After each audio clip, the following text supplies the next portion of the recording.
బ్రహ్మాండమైన విడుదల ఆహా ఓహో ప్రొడక్షన్స్ చచ్చింది గొర్రె. భలే వేశాడా యాడ్ మాత్రం. ఏయ్ రండ్రా, నిద్రపోతున్నారా? చూడండిరా యాడ్ అంత గొప్పగా వేశాడు. అది సరేనన్నా, మెస్సోడు వచ్చాడు, డబ్బులు అడుగుతున్నాడు, లోపల పంపించమంటా? గుర్తుందా నీకు? సినిమా ఇవాళ రిలీజు, రాత్రికి పైసలు వస్తాయి, రేపు వచ్చి తీసుకెళ్ళి మనం. ఏయ్ క్యాష్ కావాలో చెక్ కావాలో అడుగు. అలాగేనా? సూపర్ డూపర్ హిట్ మన సినిమా.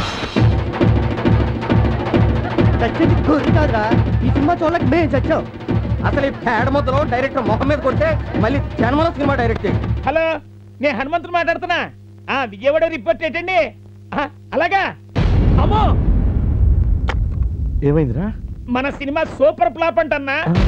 వైజాగ్, రాజమండ్రి, నెల్లూరు, ఇప్పుడు విజయవాడ. మార్నింగ్ షో చూసిన జనం ఈ సినిమా తీసిన ప్రొడ్యూసర్ ని, డైరెక్టర్ ని బండ బూతు తింటున్నారంట. మ్యాట్నీకి ఆపరేటర్లు కూడా భయంతో సినిమా వేయడానికి రానేదటన్నా. 80 లక్షలు రా. కింగిలా బతికేవాడు వల్ల ఇప్పుడు ఏంటి చేయ లాభం? అందరూ నిన్ను చూసి అడిగిపోయేవారు. ఎప్పుడైనా ఎవరికైనా జడిసావా? అయినా నువ్వు పెట్టన్నా, అన్ని తెలివితేటలు గలవాడు ఇలాంటి దొరికిపోయావు. అవునరా, నన్ను ఈ బ్యాడ్ పొజిషన్కి తెచ్చింది ఆ డైరెక్టర్ గారు. వాడిని వదిలే ప్రసక్తే లేదు. పదండ్రా.